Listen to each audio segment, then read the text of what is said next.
सो राधे राधे दोस्तों। कई दिन से मैं सोच रहा था वीडियो बनाने के लिए, लेकिन मुझे समय नहीं मिल पा रहा था क्योंकि मेरी तबीयत काफ़ी ज़्यादा ख़राब थी।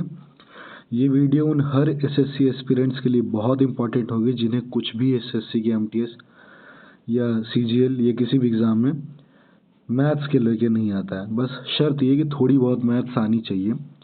तो इस वीडियो में हम उन सवालों को करेंगे जो आप बहुत ईजिली सीख सकते हो और एग्ज़ाम के पर्सपेक्टिव से काफ़ी ज़्यादा इंपॉर्टेंट है और एग्ज़ाम में बार बार पूछे जाते हैं।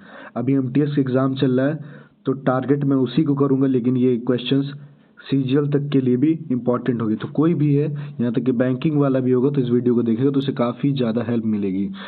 तो इस वीडियो में कुछ सिलेक्टेड कॉन्सेप्ट्स को मैंने रखा जो बार बार एग्ज़ाम में पूछे जाते हैं और आप कोई भी मॉक लगाओगे तो उनमें आपको ये कॉन्सेप्ट्स मिल जाएंगे। तो चलिए वीडियो को स्टार्ट करते हैं।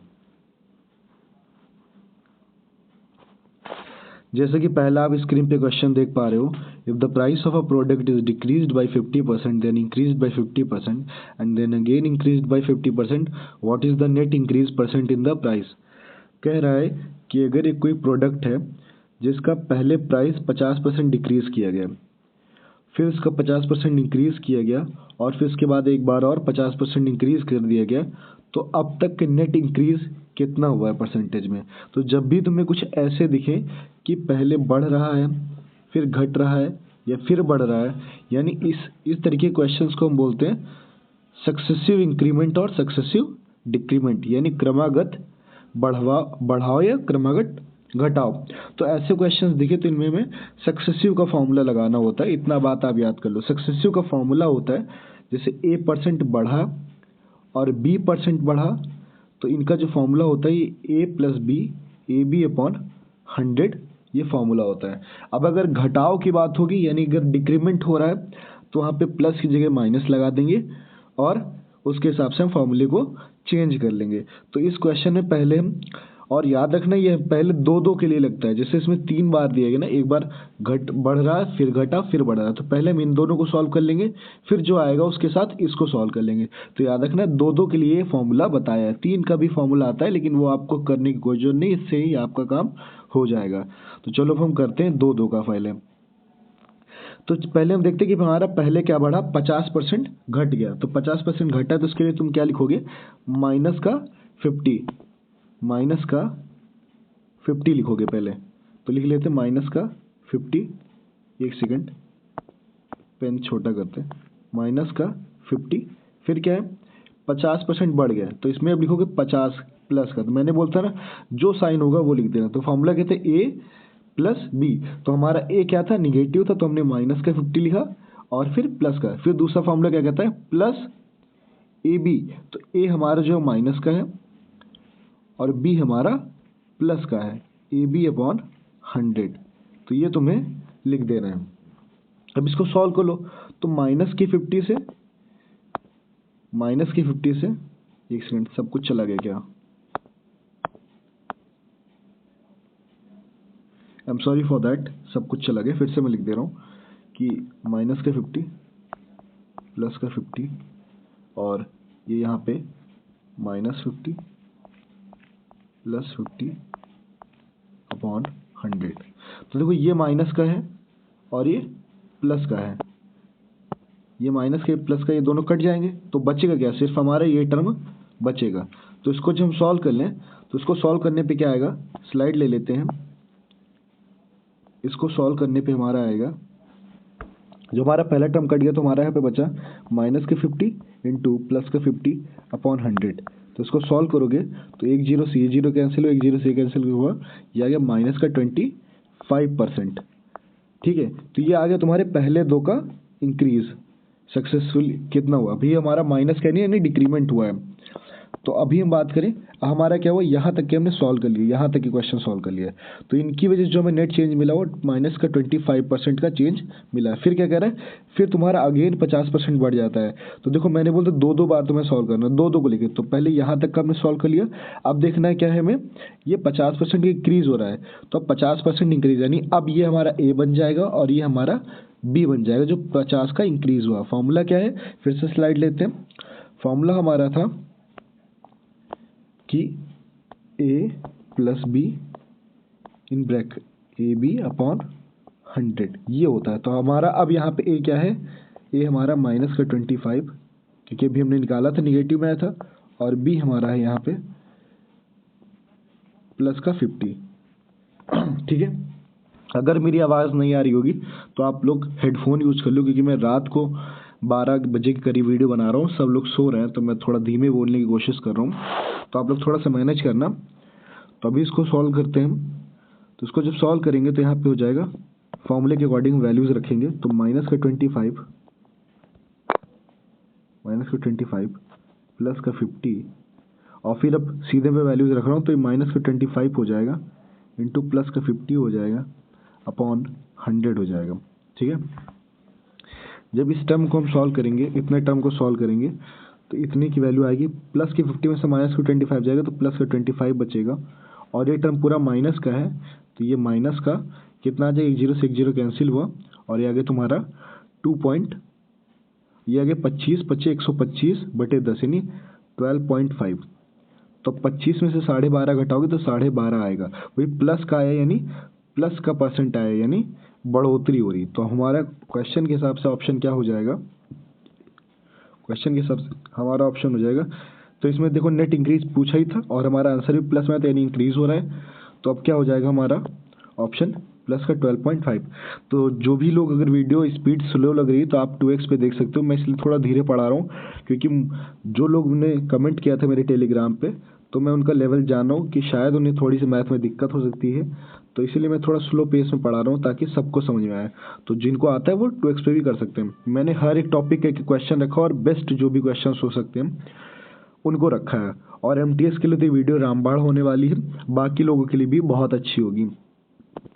ठीक है, तो अभी इस क्वेश्चन में बोल रहा है कि A can complete a piece of work in 20 days, B can complete a piece of work in 30 days, A B work together, then the number required to complete the work। तो इसने क्या बोला कि A जो है वो किसी काम को 20 दिन में करता है, B किसी काम को 36 दिन में करता है। ये क्वेश्चन बोला गया था कि ये किसी काम को 20 दिन में करता है, बी किसी काम को 36 दिन में करता है, अगर दोनों एक साथ काम करेंगे तो कितने दिन में वो काम को कंप्लीट कर लेंगे। ऐसे सवाल बार बार आते हैं, तो ऐसे सवाल में कुछ नहीं करना होता है, जैसे मैं लिख रहा हूँ ऐसे तुम्हें अपनी रफ में लिख लेना है। ये किसी काम को 20 दिन में करता है, बी किसी काम को 36 दिन में करना है, फिर इन दोनों का एलसीएम निकाल लो। अब 20 और 36 का एलसीएम आ जाएगा तुम्हारा, ऐसी संख्या देखो जो दोनों से कट जाए।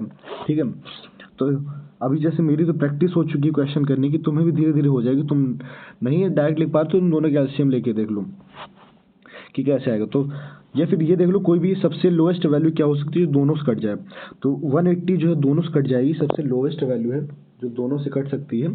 तो अब देखो इनके पहाड़े में कितनी बार आती है, 20 के पहाड़े में ये 180 कितनी बार में जाएगा, 9 बार में।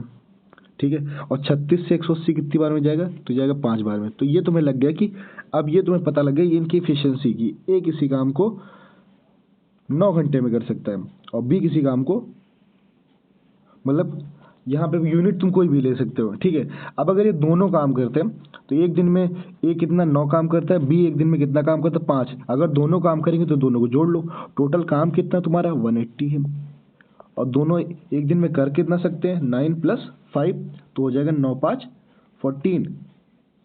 काटो तो भी कितना कटेगा, अगर हम 2 से काट दें तो हो जाएगा 90 और ये 7। अब तुम्हें ऑप्शन देखना, फर्जी दिमाग नहीं लगाना, ऑप्शन देख लेना तुम्हें कि ऑप्शन कैसे दिए गए। तो हमारा 90/7 आया था, है ना, 90/7 आया था। तो देखो 90/7 के हिसाब से कोई ऑप्शन है क्या, 90/7 के हिसाब से तो देखो ये हो जाएगा 12 7 84 और 6 90। तो ये ऑप्शन तुम्हारा हो जाएगा। ठीक है, चलो नेक्स्ट क्वेश्चन पे चलते हैं।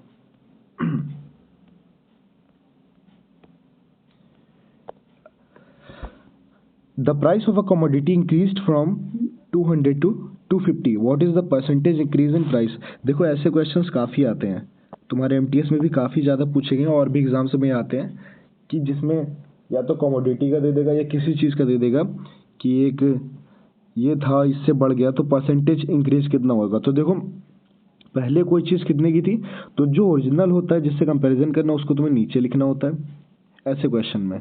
ठीक है, बटेगे, और नेट जो चेंज हो, जब अगर यहाँ पे इंक्रीज और डिक्रीज की बात की जाए तो नेट जो चेंज हो वो ऊपर लिख दो। देखो 200 से कितना बढ़ी है, 250, यानी 50 का इंक्रीज हुआ है। और इसको परसेंटेज में निकालना तो 100 से मल्टीप्लाई कर दो, यानी 200 पे कितना बढ़ी है, 50 बढ़ी है। 200 पे कितना बढ़ी है, 50 बढ़ी है। तो काट के देख लो, 100 से जाएगा 2 बार में और 2 से जाएगा ये 25 बार में, यानी कितना परसेंट का इंक्रीज हुआ है, 25% का इंक्रीज हुआ है। मैं तुम्हें एकदम बेसिक से बता रहा हूँ, और इनकी कई भी ट्रिक्स भी होती है जिनके द्वारा ये सीधे ऑप्शन देख के भी मारे आ सकते हैं, लेकिन वो ट्रिक्स तभी तुम्हें यूज़ करनी जब तुम इसमें काफ़ी ज़्यादा महारत हासिल कर लो। एमटीएस के एग्ज़ाम में जो इधर अभी 2024 की जो शिफ्ट चल रही है, इनमें एवरेज से बहुत ज़्यादा सवाल आए हैं।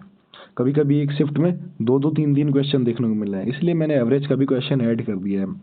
तो ये सारे क्वेश्चन लेटेस्ट हैं और प्रीवियस ईयर बेस्ड हैं, और कुछ अच्छे क्वेश्चन भी इसके अंदर रखे गए हैं।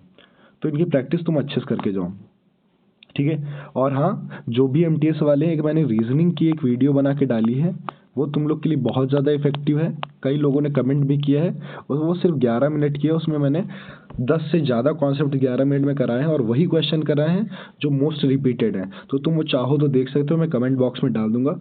वो कर लिया तो तुम्हें कुछ भी कहीं नहीं करने की जरूरत, आराम से पासिंग मार्क्स से ज़्यादा करके आओगे। हो सकता है पूरी की पूरी रीजनिंग अटेम्प्ट कर दूँ। तो चलो ये क्वेश्चन करते हैं। इस क्वेश्चन में कह रहा है कि किसी क्लास में 48 स्टूडेंट्स हैं, उनका एवरेज वेट कितना है, 48 है। मतलब किसी क्लास में 48 स्टूडेंट्स, उनका एवरेज वेट भी 48 है। When one student leaves the class, the average weight reduces by 200 gram.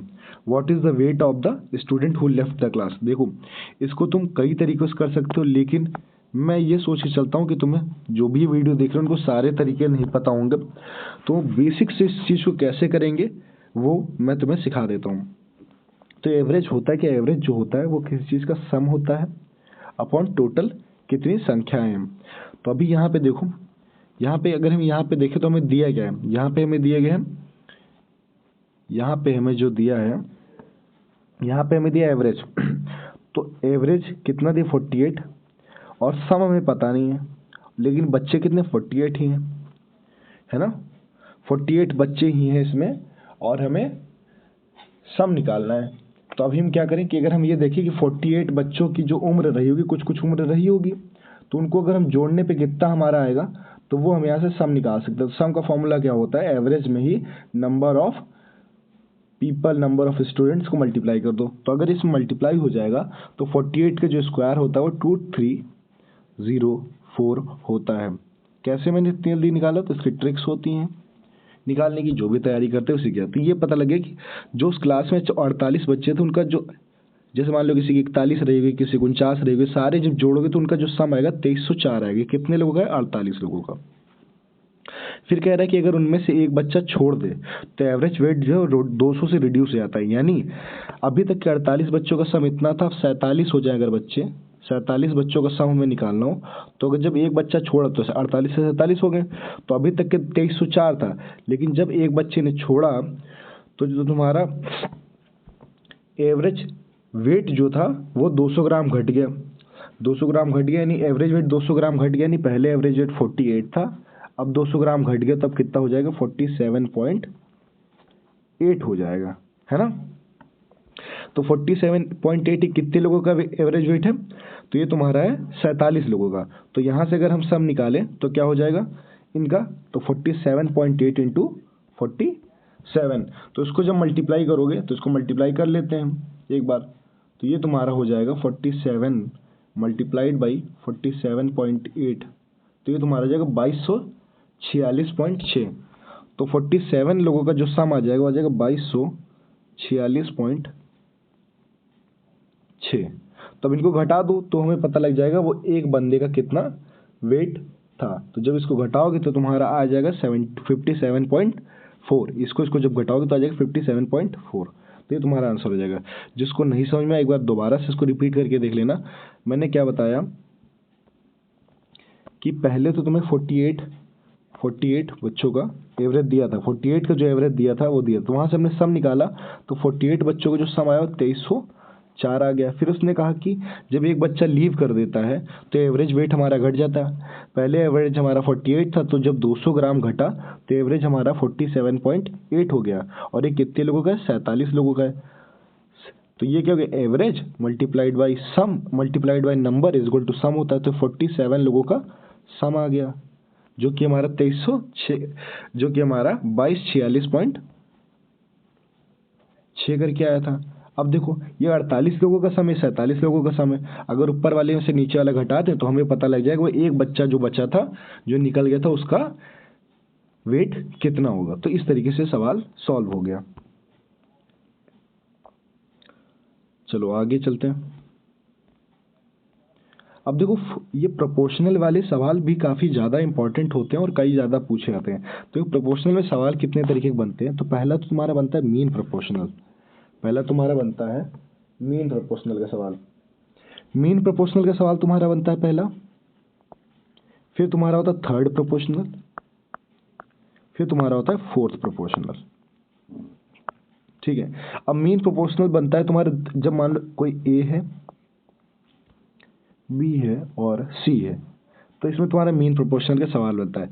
Mean proportional का जो फॉर्मूला होता है वो याद करने का तरीका देखो सिंपल। इसको कैसे लिखो? पहले इनको इनको लिखो, फिर इनको लिखो। देखो, A upon B is equal to B upon C. जब दो ये तीनों प्रोपोर्शन में होंगे तो कुछ इस प्रकार से होंगे कि इनका रेशियो इनके रेशियो इक्वल होगा। मीन निकालना है तो याद रखा, मीन से बीच वाले को निकालते हैं। बीच वाली वैल्यू क्या है? बी। तो हमें बी की वैल्यू निकालनी है, तो क्या होगा? मल्टीप्लाई करो, क्रॉस मल्टीप्लाई, तो जाएगा B square is equal to A C. तो बी की वैल्यू क्या हो जाएगा? B is equal to under root C. B is equal to under root C हो जाएगा। ठीक है। तो यहाँ से B is equal to under root B is equal to under root C हो जाएगा। इसमें इरेजर मुझे नहीं पता कहाँ से आई थी, है पूरा ही मिट गया। तो तुमने मीन प्रोपोर्शन का फॉर्मूला क्या देखा? मीन प्रोपोर्शनल का फॉर्मूला देखा कि बी जो होता है वो अंडर रूट ए सी ये होता है। यानी जो सेकंड वैल्यू होती है वो फर्स्ट और थर्ड के मल्टीप्लिकेशन के रूट के इक्वल होती है। अब वही हम थर्ड प्रोपोर्शनल देख लेते हैं। थर्ड प्रोपोर्शनल में क्या होता है? जैसे कोई वैल्यू है A upon B is equal to B upon C. हमें वैल्यू किसकी निकालनी? सी की। सी की वैल्यू निकालनी है, तो ये क्या हो जाएगा? ये हो जाएगा B square upon A is equal to C. ठीक है। अभी हम फोर्थ प्रोपोर्शनल पे चलते हैं। तो फोर्थ प्रोपोर्शनल जो होता है तुम्हारा, देखो हमें तीन वैल्यू तो दी है, चौथा मान लेते एक्स था। तो फोर्थ प्रोपोर्शनल क्या होता है? जब प्रोपोर्शनल आ जाए तो दो दो का रेशियो ले लो। तो पहले दो का रेशियो क्या हो जाएगा? 8:1 6/2 इज इक्वल टू, प्रोपोर्शन में इक्वल होगा, क्या हो जाएगा? 408। और चौथा वैल्यू क्या माना है? एक्स। इसी एक्स की वैल्यू निकालनी है। तो चलो इनको डिवाइड कर लो। ये देखो, ये इसका दोगुना है, 2 बार जाएगा, और ये इसका हाफ हो जाएगा, 113 हो जाएगा। तो एक्स की वैल्यू क्या आ गई? 113। तो X equal to 113। I hope आपको ये समझ में आ गया होगा। थोड़ा सा वीडियो लंबी हो सकती है, लेकिन अगर तुम 2x पे देख लोगे तो तुम्हारा काम हो जाएगा। और भाई अगर तुम्हें नहीं आता तो 2x पे मत ही देखना। लेकिन इतना बोल रहा हूँ कि ये वीडियो देखने के बाद तुम्हें यूट्यूब पे कोई भी वीडियो मैथ्स की नहीं देखनी पड़ेगी, ये SSC MTS निकालने के लिए। क्योंकि ये MTS में आपको भी पता है सेक्शनल कट ऑफ होती है, सेक्शन में पास होना होता है। मैं पास से ज़्यादा तुम्हें पढ़ा दे रहा हूँ ताकि तुम्हारा काम हो जाए। तो बोट एंड डिस्टेंस के सवाल आ गए, ध्यान से देखना। ये सवाल काफ़ी ज़्यादा परेशान कर देते हैं। तो a boat covers a distance of 65 kilometers in downstream while 13 kilometers in upstream। तो पहले समझो डाउन स्ट्रीम अप स्ट्रीम क्या होता है। जैसे ये पानी बह रहा है और ये नाव थी, और नाव भी इधर जा रही, पानी भी इधर जा रहा है। तो तुमने देखा हो जिधर ढलान होती है उधर अगर साइकिल चलाओ तो तुम्हें स्पीड नहीं लगाना पड़ता। जैसे पानी भी इधर बह रहा था तो ये पानी की स्पीड हो जाएगी कुछ, और ये नाव की स्पीड। तो अब नाव को ना ज़्यादा अपनी ताकत नहीं लगानी पड़ेगी, क्योंकि पानी के बहाव के साथ वो बह जाएगी। यानी यहाँ पे स्पीड क्या होगी? बढ़ेगी। तो डाउन स्ट्रीम में जो होता है, बोट की स्पीड और स्ट्रीम, स्ट्रीम मतलब धारा की स्पीड जुड़ जाती है। इतना याद रखो। अप स्ट्रीम में इसके अपोजिट होगा। अप स्ट्रीम में क्या होगा? पानी इधर बह रहा है, नाव इधर चल रही, तो इसमें क्या होगा? इसको ताकत ज़्यादा लगानी पड़ेगी, क्योंकि पानी इसको पीछे खींचने की कोशिश करेगा, नाव ऊपर जाना चाहती है, तो इसमें इसको ताकत ज़्यादा लगेगी। तो वहाँ पर क्या हो जाता है? बोट की स्पीड माइनस स्ट्रीम की स्पीड, तो वहाँ पे अप स्ट्रीम में माइनस से केस लगता है। बस इतना ही कॉन्सेप्ट तुम्हें याद रखना है। तो चलो करते हैं इसको। तो अब क्या कह रहा है? पहले तो स्पीड निकाल लो। तो अब देखो, चाल बराबर दूरी बटा समय, speed is equal to distance upon time, है ना। डिस्टेंस तुम्हें 65 दिए और डाउन स्ट्रीम में कितना घंटा लग रहा है, 5 घंटा लग रहा है। डिस्टेंस देखो सेम ही है ना, यानी नाव पहले ऐसे गई होगी और फिर ऐसे आई होगी, तो डिस्टेंस सेम है, बस समय अलग लग रहा है। जब डाउन स्ट्रीम का था तो डाउन स्ट्रीम के मान लेते हैं स्पीड जो हो जाएगी डी हो जाएगी, डी इज इक्वल टू यानी स्पीड डी एस हो जाएगी मान लो, तो क्या होती दूरी बटा समय। दूरी तुम्हारी 65 है, समय तुम्हारा 5 है और दोनों किलोमीटर पर आवर है, तो हमें यूनिट भी नहीं चेंज करना है। याद रखना यूनिट या तो kmph में रखना है या मीटर पर सेकंड में रखना। तो 65 को 5 से भाग करोगे तो 13 आ जाएगा। तो डाउन स्ट्रीम की हमारी स्पीड आ गई 13 kmph। सिमिलरली अप स्ट्रीम की बात करें तो 65 हमारी डिस्टेंस है, 13 घंटे लग रहे हैं। चाल बराबर दूरी बटा समय, डिस्टेंस तुम्हारी 65 हो गई, समय तुम्हारा 13 लग रहा है, तो अप स्ट्रीम में क्या हो जाएगा 13 पच्चीस 65, 5 किलोमीटर पर सेकंड। तो ये हमारे पास क्या क्या वैल्यूज आ गई, हमारे पास वैल्यूज जो आ गई, एक ये आ गई और एक ये आ गई, डाउन स्ट्रीम और अप स्ट्रीम की। ठीक है, तो अब क्या है, अब भी मैंने बताया था कि डाउन स्ट्रीम क्या होता है। डाउन स्ट्रीम जो तुम्हारा होता है, डाउन स्ट्रीम जो तुम्हारा होता है वो होता है बोट की स्पीड प्लस स्ट्रीम यानी धारा की स्पीड। अप स्ट्रीम क्या होता है, बोट की स्पीड माइनस स्ट्रीम की स्पीड, है ना, स्ट्रीम की स्पीड। तो अगर तुम्हें बोट की निकालना हो तो देखो इनमें से अगर दोनों को मैं जोड़ दूं तो बोट की स्पीड आ जाएगी, अगर घटा दूं तो स्ट्रीम की स्पीड आ जाएगी।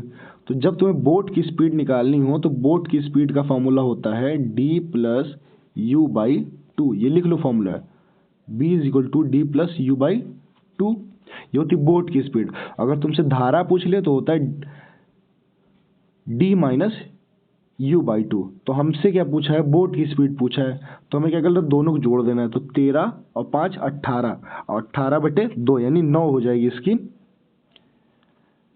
आंसर, 9 इसका आंसर हो जाएगा। तो देखो 9 ऑप्शन में दिया है, चौथा ऑप्शन तो छिप गया, तो 9 इसका आंसर हो जाएगा। तो फिर से एक बार बता देता हूँ तुम्हें कि अगर तुम्हें बोट की स्पीड निकालनी हो तो तुम्हें क्या करना है, down stream plus up stream by 2, और अगर तुम्हें स्ट्रीम यानी धारा की निकालना हो, धारा में चाल, तो हो जाता है D minus you by two. ये याद कर लूँ, ऐसे याद कर सकते हो, एस से स्ट्रीम एस से सब्सट्रैक्शन यानी घटाव रहता है, ठीक है। और बी अगला तो याद ही कर लोगे, तो ऐसे याद कर सकते हो ट्रिक से। फिर एक मैंने एवरेज का भी सवाल इसमें डाल दिए कि एवरेज के भी क्वेश्चंस आ रहे हैं, तो सॉरी ये टेबुलर फॉर्म के भी क्वेश्चन आ रहे हैं, तो ये भी तुम क्वेश्चन करके आ सकते हो। कह रहा है कि एक ये मार्क का डिस्ट्रीब्यूशन दिया गया है, एक स्टूडेंट है वो 5 सब्जेक्ट में कुछ ऐसे नंबर ला रहा है, तो तुम्हें जब ये नंबर दिए ये जरूर देख लो कितने में कितना दिए। कभी कभी नहीं देता तो यहाँ पे लिख देता कि 100 में नंबर है, तो ये चीज़ तुम्हें देखनी कितने में नंबर दिए। फिर ये क्या कहता है कि what is the percentage of marks scored by the student. कह रहा है परसेंटेज ऑफ मार्क्स कितने स्कोर्ड बाय स्टूडेंट। तो देखो अब क्या करोगे, पहले तो तुम निकालो इनका सम निकालो। देखो अब जैसे तुम्हारा हाई स्कूल में 600 नंबर का होता था पूर्णांक, ठीक है, और कितने पाते थे वो तुम ऊपर लिखते थे, 100 से मल्टीप्लाई कर देते थे, वो परसेंटेज आता था। तो देखो यहाँ पूर्णांक कितने का है, तो 1 2 3 4 5, तो 50 के 5 सब्जेक्ट यानी 250 नंबर का हो गया पूर्णांक, ठीक है। पाया कितना है, इनको जोड़ लोगे, वो यहाँ पे लिखोगे, 100 से मल्टीप्लाई करोगे। ये तुम्हारा होमवर्क है, तुम कमेंट में जरूर बताओगे इसका आंसर क्या आ रहा है, ठीक है। और ये क्वेश्चन कैसे लिखोगे, लिख दोगे परसेंटेज मार्क्स वाले का आंसर है। देखते हैं तुम लोग कर पाते हो कि नहीं। मैंने पूरा कॉन्सेप्ट बता दिया, अब करके बताओ तुम कमेंट में, ये तुम्हारे लिए रखा है। और लो इसके ऑप्शन भी छिप ही गए हैं पीपीटी बनाने के टाइम पे, कोई नहीं करके बताना।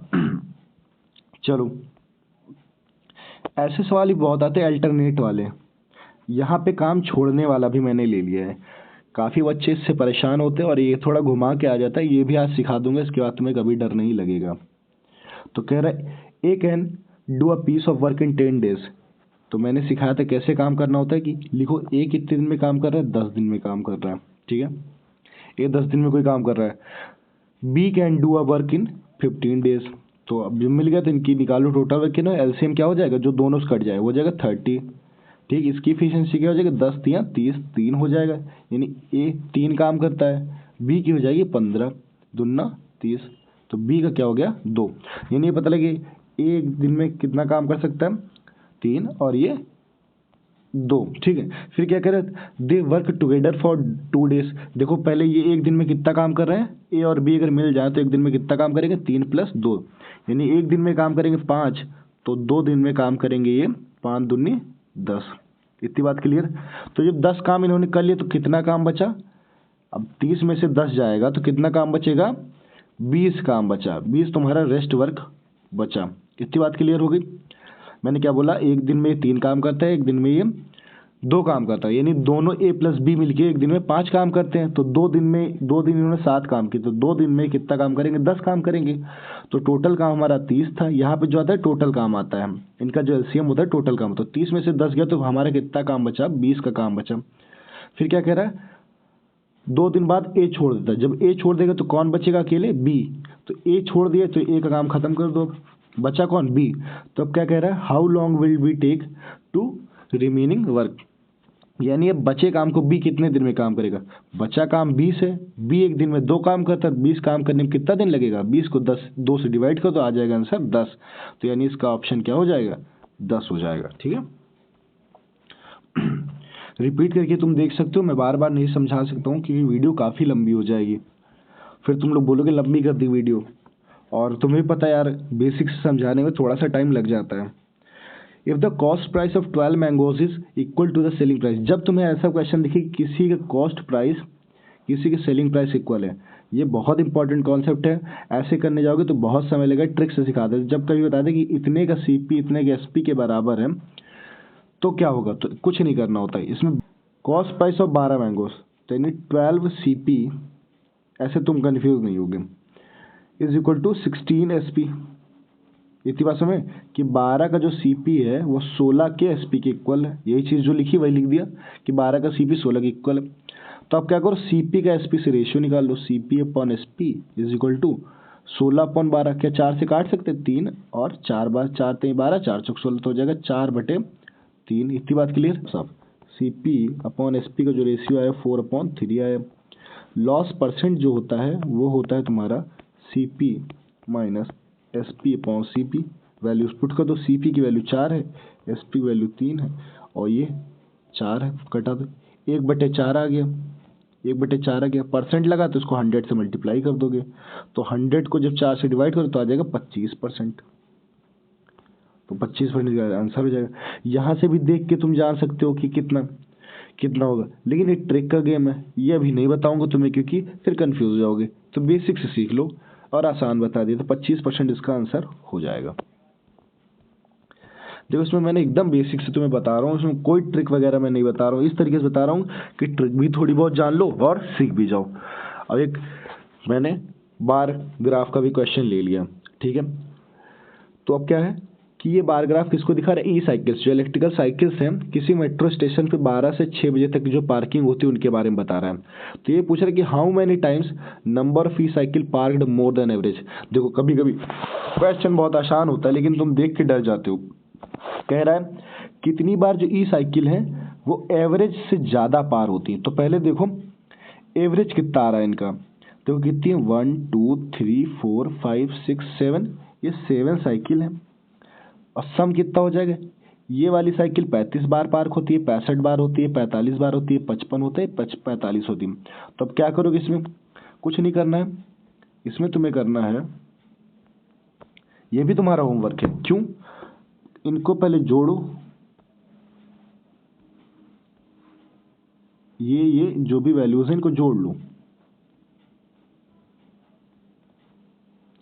ठीक है। जोड़ो जैसे ही 45 45 90 45 135 65 200 200 225 5 230 260 260 और 5 305 305। एक बार फिर से देख लेते हैं, 5 10 15 20 25 30 35, हासिल लगा 3 4 3 7 5 12 4 16 2 18 4 22 6 28 3 31 315 315 इनका सम आ गया। कितनी थी ये, 1 2 3 4 5 6 7 7 थी। 7 से काटो, 7 चौक 28, 35 सातों 25 35, एवरेज कितना है तुम्हारा 45, 45 तुम्हारा एवरेज आ गया। तो एवरेज तुम्हारा कितना आया 45। पूछ रहे कितनी ऐसी साइकिल है जो एवरेज से ज़्यादा बार पार्क हो रही। देखो क्या ये 45 से ज़्यादा है? नहीं। क्या है 45? ये 45 से ज़्यादा है?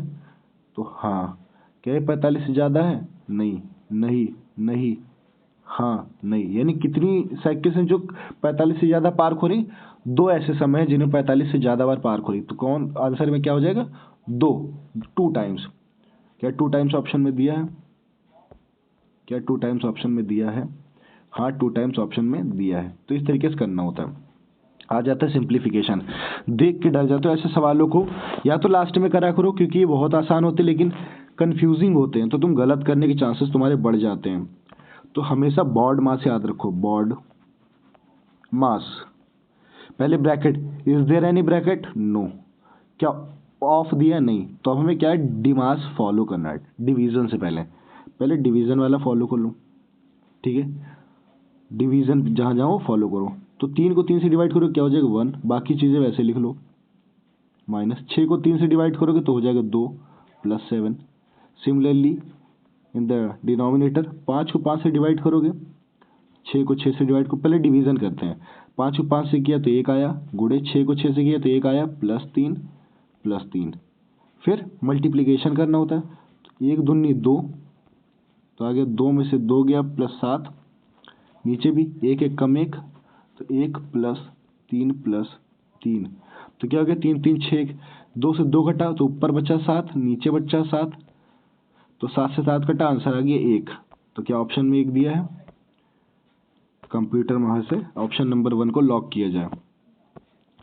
तो देखो मैं टेलीग्राम पे तुम लोग के लिए काफ़ी इंपॉर्टेंट चीज़ें डालता है। तो अभी एमटीएस के एग्ज़ाम चल रहे हैं, जो जो चीज़ें मैंने बताई एग्ज़ाम में काफ़ी वही सारी चीज़ें आ रही हैं। और ये मैं नहीं बोल रहा हूँ, बच्चों ने बोला है, बच्चे काफ़ी ज़्यादा कमेंट भी करते हैं। तो जो लोगों ने अभी तक मेरा चैनल नहीं फॉलो किया, टेलीग्राम को फॉलो कर सकते हो। Telegram channel SSC, Telegram channel SSC top SSC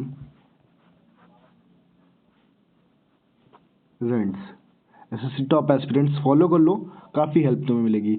और अगर तुम्हें कुछ क्वालिटी मिली तो इस चैनल को सब्सक्राइब कर सकते हो। चलो मीन प्रोपोर्शनल अभी सिखाया था, चलो बताओ मीन प्रोपोर्शनल क्या होता है। b is equal to √AC।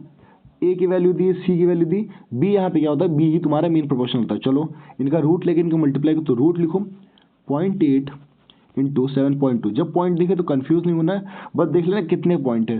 तो 1 पॉइंट 2 पॉइंट हट गया, 2 पॉइंट का मतलब होता है 100, यानी तुम्हारे डिवाइड में 100 आ चुका है। ये तुम्हें दिमाग में याद रखना है बात, ठीक है। तो जब तुम्हें इतना रखना डिवाइड में 100 आ गया, तो अब तुम्हारे पास बचा क्या है, तुम्हारे पास ऊपर बचा है, अब पॉइंट हट गया तो 8 बचा था, और 72 को लिख सकते हैं 9 इंटू 8 लिख सकते हैं हम, लिख सकते हैं। देखो 8 8 या 8 का स्क्वायर बनेगा तो बाहर आ जाएगा, रूट के 8 हो जाएगा, और 9 3 का स्क्वायर है, रूट के बाहर आएगा तो 3 हो जाएगा, तो 3 8 24। अब नीचे तुम्हारा 100 था, वो भी रूट में था, तो 10 का रूट क्या होता है, 100 का रूट क्या होता है 10, तो 10 तुम्हारे डिवाइड में था, तो 24 को 10 से डिवाइड करोगे तो 2.4 हो जाएगा। चलो टाइम एंड वर्क इसलिए मैंने याद रखा कि टाइम एंड वर्क के मैंने लगभग टाइप तुम्हें करा दे रहा हूँ, जो भी ज़्यादा पूछे आते हैं, और बहुत हाई लेवल वाली चीज़ें यहाँ नहीं कर रहा हूँ, क्योंकि मुझे तुम्हें डराना नहीं, तुम्हें बस एग्ज़ाम पास करवाना है। तो डराना नहीं ना, क्योंकि मुझे यहाँ कोई कोर्स नहीं बेचना है। ईजी चीज़ें आती हैं, करके जाओगे हो जाएगा। क्वेश्चन है 7 men working 8 hours a day for 5 days। कह रहा है कि 7 आदमी 8 घंटे, एक दिन में 8 घंटे के हिसाब से 5 दिन काम करते हैं, तब वो किसी काम को कंप्लीट कर पाते हैं। तो कितने ऐसे आदमी की हमें ज़रूरत होगी जो वही काम को 10 घंटे प्रतिदिन करके 7 दिन में पूरा करेंगे। जब ऐसे सवाल आए तो इसमें कॉन्सेप्ट लगता है, तुम याद रख लो, MHD/W। मैन कितने हैं, कितने घंटे काम करे, कितने दिन, और वर्क कितना है, ठीक है। तो अब देखो यही कॉन्सेप्ट हमें लगाना है, चलो लगाते हैं। कितने मैन है, 7 मैन। कितने घंटे काम कर रहे हैं, 8 घंटे काम कर रहे हैं। कितना दिन लगा रहे हैं, 5 दिन लगा रहे हैं, ठीक है। काम कितना है, काम हम मान लेते हैं कंप्लीट अ वर्क, एक कोई काम करने में, ठीक है। यहाँ पे कुछ भी नहीं, जब तुम्हें काम कितना दिया ये ना पता हो तो लिख दो 1, ठीक है। अब देखो अब अगला केस दिया तो इक्वल ही होगा क्योंकि काम सेम कर रहे हैं ना, तो इक्वल होगा। तो काम कितना है, अगले काम में क्या लिखा, सेम वर्क यानी 1। फिर कह रहा कितने आदमी, हाउ मैनी मेन्स, तो अब हमें अगली बार मेन ही निकालने, तो हम मान लेते एक्स आदमी लगेंगे। कितने घंटे काम कर रहे हैं, 10 घंटे काम कर रहे हैं। कितने दिन काम कर रहे हैं, 7 दिन काम कर रहे हैं। चलो काटा कुटी कर देते हैं, 5 से 10 गया 2 बार में, 7 से 7 गया, 2 से 8 गया 4 बार में। तो एक्स की वैल्यू कितनी आ गई, 4। तो 4 इसका आंसर हो जाएगा। एलसीएम ऐसे सवाल जब दिखे तुम्हें, और यहाँ पे अगर पॉइंट ना हो तब का मैं बता रहा हूँ, पॉइंट वाले का थोड़ा सा कॉन्सेप्ट अलग हो जाता है, वो भी बता दूंगा, लेकिन अभी ये वाले सीख लो। तो क्या होता है, जो पूछा जाए तो क्या होना है इसमें, जब ये अंश और हर न्यूमरेटर एंड डिनोमिनेटर के फॉर्म में हो तो ऊपर जो यहाँ पे पूछा गया वो ऊपर रखते हैं और जो नहीं पूछा गया वो नीचे। ठीक है, अगर एचसीएफ पूछा गया तो ऊपर एचसीएफ निकालते हैं और नीचे वालों के एलसीएम निकालते हैं। तो हमसे एलसीएम पूछा गया तो क्या करेंगे, ऊपर वालों के एलसीएम निकालेंगे और उसको HCF highest common factor in मासा से डिवाइड कर देंगे। तो 1 5 4 8 के जब एलसीएम निकालोगे तो ऐसी संख्या देखो जो दोनों से कटे हो, तो हमें पता है 8 पंचे 40, यानी 40 एक ऐसी संख्या होगी जो 4 से भी कट रही, 5 से भी कट रही और 8 से भी कट रही, यानी इनका एलसीएम क्या होगा, ये 40 हो गए। ये एक्सपीरियंस से आ जाता है, प्रैक्टिस करने से आ जाता है। हाईएस्ट कॉमन फैक्टर की बात करें, हाईएस्ट कॉमन फैक्टर क्या होगा इनका, तो क्या ऊपर एलसीएम लिखना था, तो ऊपर एलसीएम मैंने लिख दिया 40, नीचे हाईएस्ट कॉमन फैक्टर यानी मासा लिखेंगे। तो हाईएस्ट कॉमन फैक्टर क्या हो सकता है इनमें, जो तीनों जो सबको काटे, तो देखो 3 ही है जो सबको काट रहा है इनका, तो 3 इसका हाईएस्ट कॉमन फैक्टर हो जाएगा। तो ये इसका एलसीएम हो गया, पहला ऑप्शन सही। ठीक है, अगर तुमसे एचसीएफ पूछता तो एचसीएफ में क्या करते हैं, ऊपर वालों का एचसीएफ लिखते हैं, नीचे वालों का एलसीएम लेते हैं। ठीक है, तो ये भी क्वेश्चन कभी तुमसे एचसीएफ भी पूछ सकता है फ्रैक्शंस का। फिर कह रहा है ये क्वेश्चन बहुत अच्छे होते हैं लेकिन ये बच्चे कंफ्यूज जाते हैं, बार बार पूछा जाता है। एक संख्या है जिसको जब 45 से भाग किया गया तो 21 रिमाइंडर बचा। जैसे मान लो हम कह रहे थे 25 को 3 से भाग करोगे तो कितना आ जाएगा, 3 और 8 24, यानी एक रिमाइंडर बचेगा। फिर क्या कह रहा, क्या रिमाइंडर होगा अगर उसी संख्या को 15 से डिवाइड करें। सिमिलरली अगर मान लो इसी संख्या को 8 से डिवाइड करें तो क्या हो जाएगा, 8 3 8 7 से कर लेते हैं, 7 तो 21, तो 2 रिमाइंडर आएगा। तो ऐसे ही मतलब ये मैं एग्जांपल यहाँ तुम्हारे इसका कोई लेना देना नहीं था। तो जब ऐसे क्वेश्चन दिखे तो इसमें क्या करो, बस इतना याद रखो, जो रिमाइंडर आता है पहली बार में और जो जिससे डिवाइड करने के दोबारा बोलते हो उसी को डिवाइड कर दो। बस क्या बोला, जो रिमाइंडर पहली बार में आया उसको जिससे डिवाइड करने को बोला गया है उसी से डिवाइड कर दो। यानी ये रिमाइंडर आया था, आप किससे डिवाइड करने को बोल रहा है, 15 से, तो करो 15 से इसको डिवाइड करोगे तो 15 एक बार में जगह बचा कितना, 6 रिमाइंडर बचेगा। यही तुम्हारा आंसर होगा, यही इसकी ट्रिक है। क्या बोला, जो पहली बार में रिमाइंडर आता है और जो बात लास्ट में डिवाइड करने की जिससे बोले उसको डिवाइड करो, जो रिमाइंडर आ जाए वही उसका आंसर होता। अगर मान लो ये संख्या 6 होती यानी इससे छोटी होती तो वही सीधे आंसर लिख देना, ये याद रखना। अगर इससे छोटी संख्या है, मान लो ये तो 21 इससे बड़ी, तो जो बच गया वो रिमाइंडर हो गया। मान लो 15 से छोटी संख्या यदि 10 होता है यहाँ पे, तो 10 तो 15 से डिवाइड नहीं होगा तो 10 ही इसका आंसर हो जाता। देखो ये क्वेश्चन इसलिए रखा कि एक बंदे ने मेरे पे कमेंट किया था कि मुझे इनकी ट्रिक सिखा दो, क्या ऐसे इनकी ट्रिक्स क्या होती हैं। तो ऑप्शन से इसको हम कैसे करेंगे इसकी ट्रिक देखते हैं। तो देखो ऑप्शन से पहले देखो कि कहाँ पे हम डिवीजन लगा के इसको आसानी से सेट कर सकते हैं। ठीक है, तो हम ये देख रहे हैं ऑप्शन, अगर इसके देखा जाए तो ऑप्शन में देखो मोस्ट कॉमन ऑप्शन क्या दिख रहा है, पहले पे प्लस दिख रहा है, पहले प्लस दिख रहा है, यहाँ डिवाइड दिख रहा है, डिवाइड दिख रहा है। ठीक है, और सेकंड ऑप्शन में गुणा गुणा गुणा दिख रहा है, यानी ये दो ऑप्शन थोड़े से देखे जा सकते हैं। यानी ये ऑप्शन तो थोड़ा सा नहीं हो सकता है, ट्रिक मैं बता रहा हूँ, बाकी सब जगह फॉलो नहीं होगी लेकिन मोस्टली क्वेश्चन फॉलो होगी। यानी ये तीनों में कॉमन दिख रहा है। फिर इन दोनों में अगर हम कॉमन देखें तो थर्ड पे डिवीजन दिख रहा है, यानी ये ऑप्शन भी शायद ना हो। तो पहले हम इन दोनों को चेक करेंगे, ये बता रहा हूँ कि पहले तो ऑप्शन एलिमिनेट करके इनको चेक करोगे पहले। अब इन दोनों को चेक करो लगा के कि क्या ये ऑप्शन से वो सवाल सॉल्व हो रहा है। अगर हो रहा है तो ठीक, नहीं हो रहा तो फिर बचे ऑप्शन को हम चेक करेंगे। तो पहले इसको चेक कर लेते हैं, रखते हैं वैल्यूज, तो हो जाएगा 50 माइनस 25, सेकेंड ऑप्शन चेक करा जा रहा है, into 10 divided by 2 is equal to 175। ये कटा 5 आ गया, 25 25 125 हो गया। और 125 और 50 नहीं हो रहा है माइनस का, बस क्या है फोर्थ ऑप्शन हमने बोला था, तो ये वाला ऑप्शन हो जाएगा। क्यों? क्योंकि 50 प्लस 25 इंटू 10/2, 2×5 = 10 हो जाएगा, 5×25 125 हो जाएगा। 125 में जब 50 जोड़ोगे तो 175 आ जाएगा, तो ये ऑप्शन सही। तो देखो कैसे इसको मैंने तुरंत सेकंडों में करा दिया। कैसे? मैंने क्या कहा, पहले ऑप्शन एलिमिनेट करो। ऑप्शन कैसे एलिमिनेट करोगे? देखो सिमिलर जैसे दिखने वाले ऑप्शन कौन थे, देखो हमने पहले देखा प्लस इसमें माइनस इसमें ज़्यादा नहीं ऑप्शन हम एलिमिनेट कर सकते हैं। फिर देखा यहाँ डिवाइड है, यहाँ गुणा, तो ये डिवाइड वाला थे, हट गया ऑप्शन, थोड़ा सा अजीब दिख रहा था। फिर थर्ड ऑप्शन देखने चलो, थर्ड पार्ट इनका यहाँ तक देख लिया, इसमें डिवाइड है, इसमें गुणा, इसमें डिवाइड, यानी ये दोनों कुछ सिमिलर जैसे दिख रहे हैं, ये अलग दिख रहा है तो हटा दिए। इन दोनों को चेक किया, जो आंसर आया वो लगा दिया। ये थोड़ी ट्रिक थी करने की। चलिए HCF करने की मैं तुम्हें ट्रिक सिखा देता हूँ थोड़ा सा। बाकी अब देखो हमें होता है ना हाईएस्ट कॉमन फैक्टर, तो इतना पता अगर हाईएस्ट कॉमन फैक्टर होगा तो इनका मल्टीपल जरूर होगा, है ना।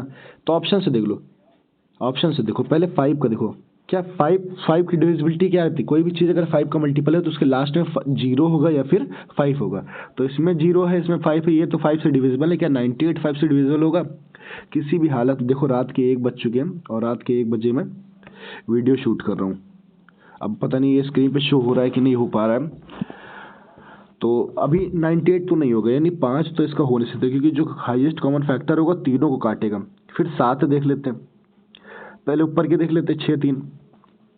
अच्छा 3 और 6 इन दोनों की 3 की डिविजिबिलिटी क्या कहती है कि सम जो होना चाहिए, डिजिट सम होना चाहिए, 3 से डिविजिबल होना चाहिए।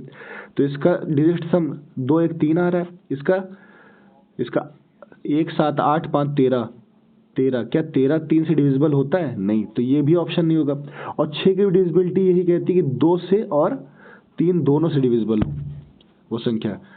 तो ये तो 2 से डिविजिबल, ये 2 से डिविजिबल, क्या ये 2 से डिविजिबल है? नहीं, तो यानी 6 से भी ऑप्शन नहीं हो सकता। तो ऑप्शन बचा क्या? 7, तो सीधे 7 मार देंगे। तो हमने ऑप्शन देख के सीख लिया, ऑप्शन देख के इसको सॉल्व कर दिया।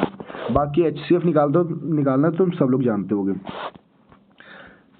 जब कोई सर्किल जो ऐसे हो जो एक दूसरे को बाहर से टच कर रहे हो और उनका एक डायरेक्ट कॉमन टेंजेंट हो, तो ऐसे का जो डायरेक्ट फार्मूला होता है, फार्मूला याद कर लो क्या होता है।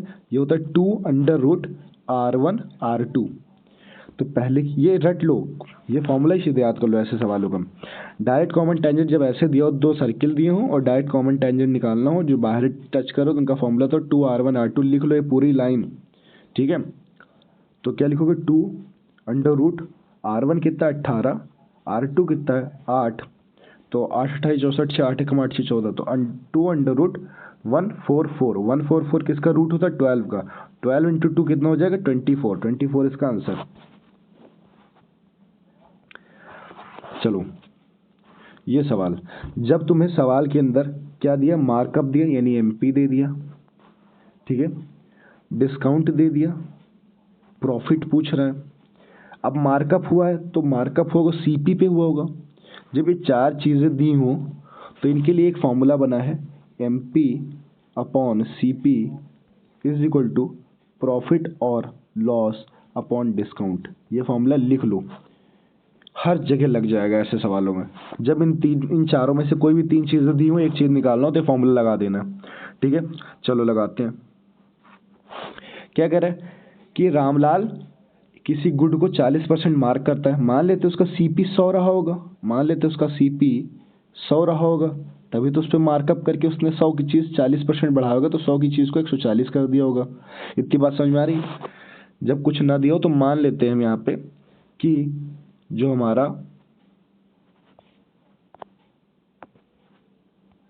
इसको इरेज करके देखते हैं कि इरेज होगा क्या, नहीं हो रहा है। चलो जब नहीं दिया CP तो मान लेते हैं कि 100 की चीज़ पे उसने कितना मार्कअप किया? 40%। 100 का 40% कितना होता है? 40। तो 100 का सामान 140 पे मार्क कर दिया, तो मार्कअप 140 हो गया, इक्वल टू हो गया। अब अरे यार कट गया पूरा, चलो कोई बात नहीं। हमने कहा मार्कअप हमारा 140 हो गया और 100 का सामान था। फिर हमने देखा था फॉर्मूले में इधर क्या लिखते हैं? प्रॉफिट लॉस लिखते हैं। तो हमें प्रॉफिट लॉस पता नहीं, यही निकालना है। डिस्काउंट को कितना दे रहा है? 10% का, तो हमेशा 100 के अंदर लिखते हैं। तो 100 पे 10 का डिस्काउंट देगा तो 90 हो जाएगा यहाँ पे, याद रखना, जब डिस्काउंट लिखेंगे तो 100 में से घटा के लिखेंगे, जब प्रॉफिट लिखेंगे तो 100 में जोड़ के लिखेंगे, लॉस लिखेंगे तो 100 में घटा के लिखेंगे। इतना बात है। चलो इनको सॉल्व कर लो। 9 से ये 0 घटा, ये 0 से ये 0 घटा, तो 9 चौक 36 ना, 4 9 36, तो P आ गया तुम्हारा, एक सेकंड कुछ गलत हो गया, ओ 140 लिखा था ना ये, सॉरी 140 लिखा है, तो ठीक है 140 लिखा है ना, तो ये क्या हो गया 14 गुणे 9 हुआ, 14 गुणे 9, तो कितना होगा, इसको गुणा करो, 9 चौक 36, हासिल लगा 3, 9 1 9 3 12, 126। फिर मैंने बोला प्रॉफिट जो होता है 100 में जुड़ के आता है, तो 126 आया ना P, यानी 100 में कितना जुड़ के आया 26, यानी 26% का प्रॉफिट आया। 100 के ऊपर जब वैल्यू जाएगी तो समझ लेना प्रॉफिट हुआ, 100 के नीचे आएगी तो समझ लेना लॉस आया। ये अगर 88 आता तो समझ जाते 12% का लॉस हुआ है, लेकिन 126 आया तो यानी 26% का प्रॉफिट हुआ। ये इसकी ट्रिक थी। फॉर्मूला नोट कर लो। फॉर्मूला क्या होता है, MP upon CP is equal to profit loss percent upon discount percent. चलो खत्म। तो शायद इतने ही सवाल थे। तो आई होप आपकी वीडियो काफ़ी ज़्यादा पसंद आई होगी। मैंने बहुत जल्दी से जल्दी इसको कराने की कोशिश करी। अगर आपको वीडियो पसंद आती है तो आप सब्सक्राइब कर सकते हो चैनल को, और SSC टॉप एस्पिरेंट्स करके टेलीग्राम चैनल है, फॉलो कर लो। काफ़ी क्वालिटी वाला कंटेंट मिलेगा वहाँ पे, लाइव स्ट्रीम भी करते हैं। और एक एस्पिरेंट, एक जो बंदा जो आप लोगों के दर्द से गुजरा है, मैं भी उसी फेज से गुजर के आया हूँ जहाँ पे आप हो। मैंने भी चीज़ें सीखी हैं, तब मैं समझ सकता हूँ कि क्या क्या तकलीफें एक बच्चे के साथ आती है, तो मैं अच्छे से उसका रेजोल्यूशन दे सकता हूँ। ठीक है। और MTS में जिसका भी एग्ज़ाम है, GK के इंपॉर्टेंट टॉपिक्स की प्लेलिस्ट बनी है, रीजनिंग की बनी है, और भी जो आप डिमांड करोगे उसकी मैं बना दूंगा। तो सभी को ऑल द बेस्ट। राधे।